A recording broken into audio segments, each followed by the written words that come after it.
Meatball recipes are kind of like a Christopher Walken impersonation. Everyone's got one and everyone thinks theirs is the best. But let me tell you this, your lifelong meatball journey ends now. No longer will you need to spend hours going through Watch Mojo's top 10 best meatballs ever made or begging your Nonna for her secret recipe. This is my first video of my new little series, so let me just say welcome to Simmer Down.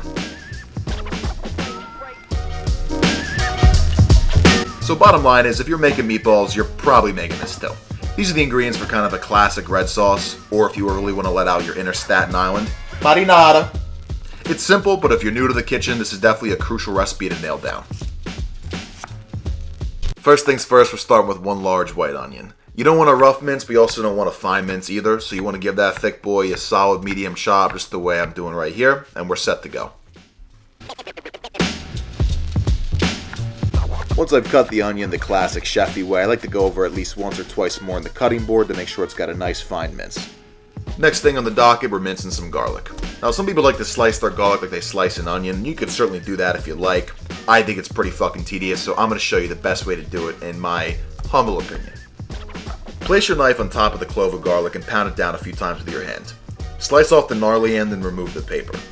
Put your knife back on top of the garlic and pound it out again, and drag the garlic underneath your knife with the pressure of your hand. Do that a few times until the garlic is decently broken up. Now give that a few rough chops with your knife and you're off to the races.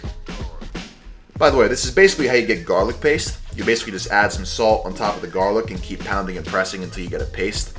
But we're not doing that today. That's another episode. For my red sauce, especially if I'm including meatballs, I'm adding a good 5 to 6 cloves of garlic. I know everyone loves to say that Italians don't use that much garlic in their dishes, but I never said we're making it in the classic Italian way. We're making it the classic Italian-American way. In other words, we're making marinara. So you're going to find a pot and place it over medium heat. Add enough olive oil to decently coat the bottom of the pan, let that heat up, and then you're going to add the onion first. Now we're going to add some salt and pepper to the onions. Not only does that add a lot of flavor when you're building the sauce, but it also helps draw out the moisture of the onions, which in turn makes them a nice light golden brown. After a few minutes, create a little clearing in the middle of the pot and get some of the onions out of the way, and add the garlic. This helps the garlic get direct heat and cook out some of its more bitter flavors. And then we'll add 2 to 3 tablespoons or 2 to 3 large squeezes of tomato paste. Let that cook out for a few minutes to get the raw tomato flavor out. And then we're going to deglaze with some white or red wine, whichever you prefer. Take a quick pop yourself because it's 12:40 in the morning and you haven't even made the meatballs yet. And cook out the wine for about 2 to 3 minutes. Next up, we're adding 2 big jars or cans of tomato puree. I hail from a long line of proud, chunky tomato sauce haters, so you can use diced or whole if you want, but I like a nice smooth sauce, so personally, I always opt for puree.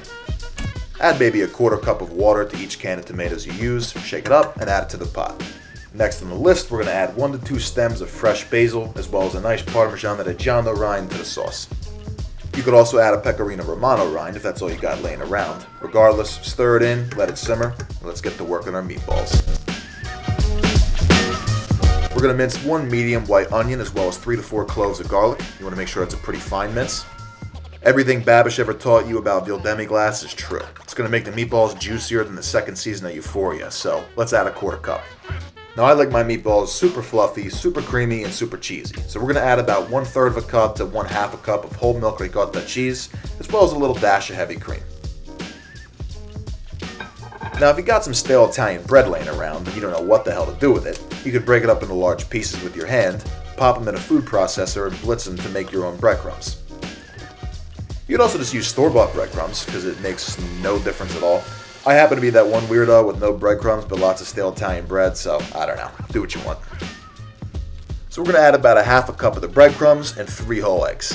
The general rule for meatballs, you add 1 egg per pound of meat. Any more, and the meatballs are going to turn into rubber. Any less, and the meatballs are going to fall apart in the sauce, and you will basically made a bolognese. I added about 1/2 cup of Pecorino Romano cheese there.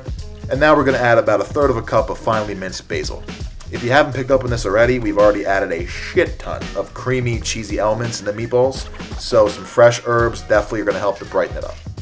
Add some salt and pepper. Pro tip for you, when you think you've added enough pepper, add a little more.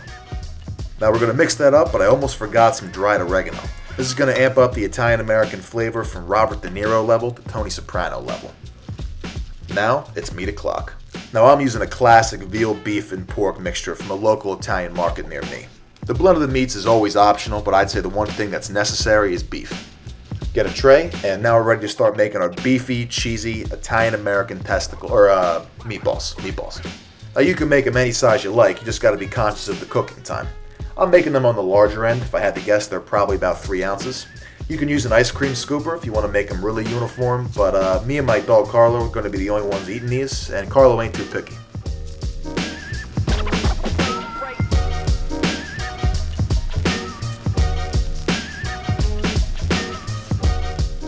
Get a relatively large non-stick pan over medium-high heat and coat the bottom of the pan with olive oil. Wait till it heats up and line the outer rim of the skillet with meatballs. There should be at least a 1/4 inch space in between the meatballs so they're able to brown but not steam. We're browning these little fuckboys on all sides, but remember, we don't need to cook them all the way through here. Just get a nice crust on the outside because we're going to cook them mostly in the sauce. By the way, just use regular old olive oil for this. Extra virgin is great, but it loses a lot of its natural flavor when you cook it out, and it's also got a lower smoke point, so there's no point to use it for frying.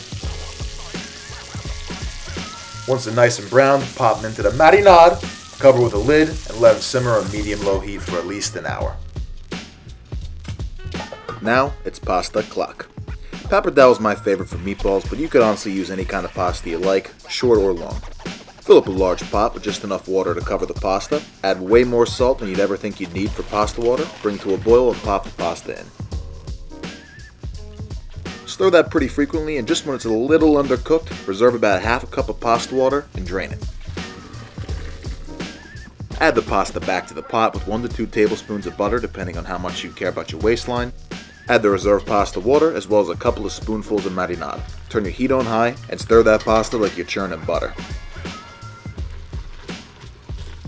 If you did your job right, the pasta should come out looking more like a creamy orange color instead of just white pasta with red sauce on top. Fix yourself up a nice hefty plate of pasta as well as 3 whole meatballs because you deserve it, king. Add a couple of extra spoonfuls of sauce as well as a gentle snowfall of freshly grated Parmesan Reggiano. This is just such a classic Italian-American recipe, I think it's illegal not to eat it in a tracksuit with a glass of wine. Let me know in the comments what you guys would like to see next, and I hope you enjoy.